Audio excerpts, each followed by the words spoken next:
할렐루야, 제주 그린교회 정현수 강도사입니다.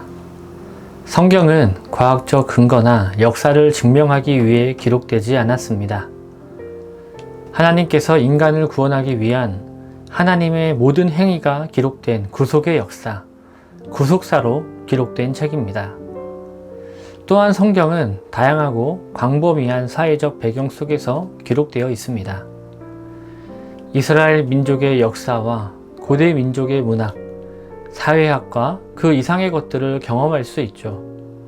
특히 구약은 하나님과의 만남과 관계에 관한 증언들이 기록되어 있기 때문에 우리는 구약을 통해 이스라엘 민족이 경험한 하나님을 만날 수 있습니다.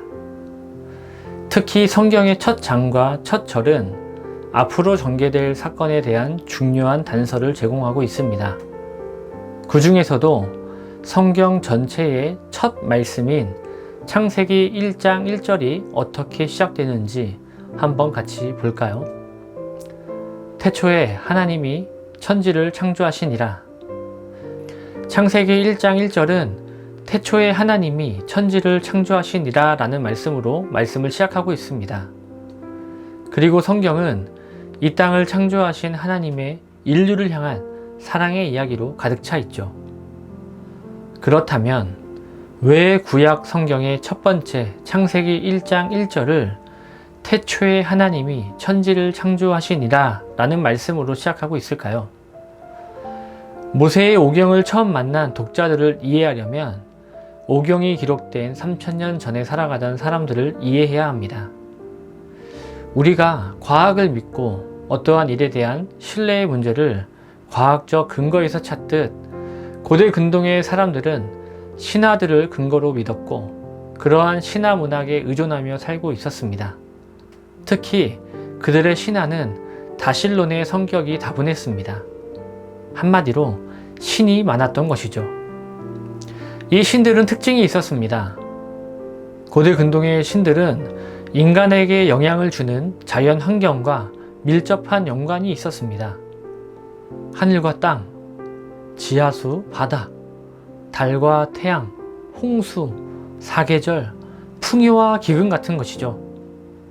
그리고 이 신들의 모습은 인간의 삶과 역사를 그대로 담고 있습니다. 그러니까 인간들처럼 사랑과 미움, 배반과 음모, 권력 다툼과 전쟁과 같은 이야기뿐 아니라 자녀를 낳고 부모 형제를 가진 모습을 이 신들은 가지고 있었던 것이죠. 그런데 중요한 것은 당시 사회는 이 신화들을 진지하게 받아들이고 있었다는 것입니다. 그들은 이런 신화들을 듣고 배웠고 그것이 진실인 양 생각하고 살아가고 있었던 것이죠. 창세기를 보고 듣고 배우게 된 첫 독자는 출애굽해서 광야 생활을 하는 이스라엘 백성들입니다. 그동안 이스라엘 백성들을 지배하고 있던 이집트, 애굽은 고대 근동의 신들과 비슷한 양상을 보이는 신들이 있었고 특히 이집트의 왕 바로는 왕이자 곧 신이었습니다. 이들에게 억압당하고 있었던 이스라엘 백성들에게 하나님이 모세를 통해 창세기를 주시면서 하신 첫 번째 선포가 바로 태초에 하나님이 천지를 창조하시느니라입니다.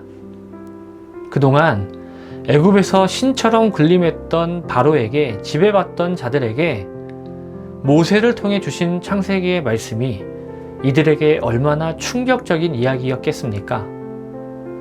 그동안 바로 왕이 신이라 생각하고 태양과 달, 물과 같은 것과 같은 하나님이 창조하신 피조물들을 신이라 생각하고 살아왔던 자들에게 지금 하나님께서는 너희가 지금까지 신이라 생각하며 숭배했던 모든 것들 다 내가 만든 거야 라고 말씀하고 계시는 것입니다.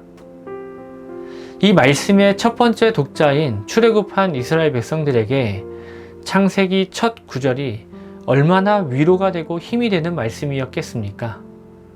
지금까지 자신들을 억압하고 군림하던 자들이 믿고 숭배하며 살던 신들이 지금 우리 하나님 앞에서는 특별할 것 하나 없는 하나님의 창조물임을 하나님께서 선언하고 있기 때문입니다.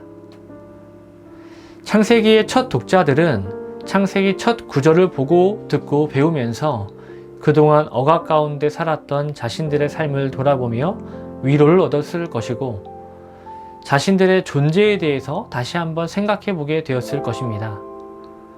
그렇다면 지금 현대를 살아가는 우리에게 이 말씀이 의미하는 바가 무엇이 있겠습니까? 원 독자에게 창세기 말씀은 억눌렸던 삶에 대한 위로의 말씀뿐 아니라 자신들의 정체성을 세우는 말씀이었습니다. 우리가 믿고 의지하는 분이 그동안 자신들을 괴롭게 해온 자들이 믿었던 신들조차 만드신 분이라는 사실은 하나님의 백성으로서의 정체성을 세워주기에 충분했겠죠. 오늘날 우리의 삶의 모습이 어떻습니까? 우리는 만물을 창조하신 하나님의 백성으로서 정체성을 가지고 계십니까? 우리가 하나님의 백성으로서의 정체성을 가지고 이 세상을 살아가고 있는가? 우리 자신을 돌아보는 시간이 되시기를 소원합니다. 우리는 알게 모르게 우리의 기준을 말씀이 아닌 세상에 두고 세상이 보는 기준에 익숙해진 나머지 하나님의 거룩하신 뜻을 발견하지 못하고 방황하는 모습을 보이기도 합니다. 힘들어하고 낙심하고 고통 가운데 몸부림치기도 합니다. 웨일즈의 설교자 마틴 로이드 존스 목사님은 오늘 본문을 통해 이렇게 말씀하셨습니다. 오늘날 우리의 비극은 우리 눈앞에서 시작됩니다. 태초에 성경은 하나님에게서 출발합니다. 뒤로 물러나 맥락을 보아야 합니다. 여러분 자신과 여러분의 삶을 이해하는 유일한 방법은 바로 하나님에게서 출발하는 것입니다.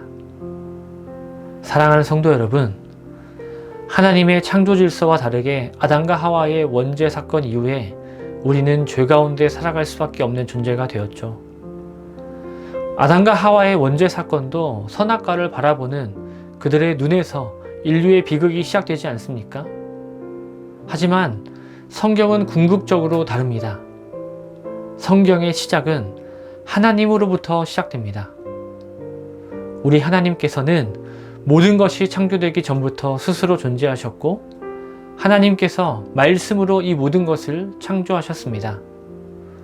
우리는 우리의 시작이 하나님으로부터 시작되었다는 사실을 잊지 말아야 합니다. 출애굽해 어려운 생활을 하고 있는 이스라엘 백성들을 괴롭게 한 일이 무엇입니까? 눈앞에 현실이지 않습니까? 지금 현 시대를 살아가는 우리를 힘들게 하는 것도 눈앞에 있는 이 현실이 우리를 힘들게 하지 않습니까? 하지만 하나님은 우리의 눈앞에 있는 현실을 벗어나 하나님께로 돌아오기를 바라고 있는 것입니다. 오늘 창세기 말씀은 우리를 바로 그 자리, 우리 하나님이 이 땅을 창조하셨던 그 자리로 우리를 데리고 가시는 것입니다. 하나님께로 돌아가지 않으면 우리는 우리의 문제를 근본적으로 해결할 수 없기 때문입니다. 사랑하는 성도 여러분, 우리 하나님께서는 여전히 우리를 향한 기대감을 가지고 계십니다. 우리는 우리 하나님의 형상대로 특별한 목적을 가지고 창조된 하나님의 사람이기 때문입니다.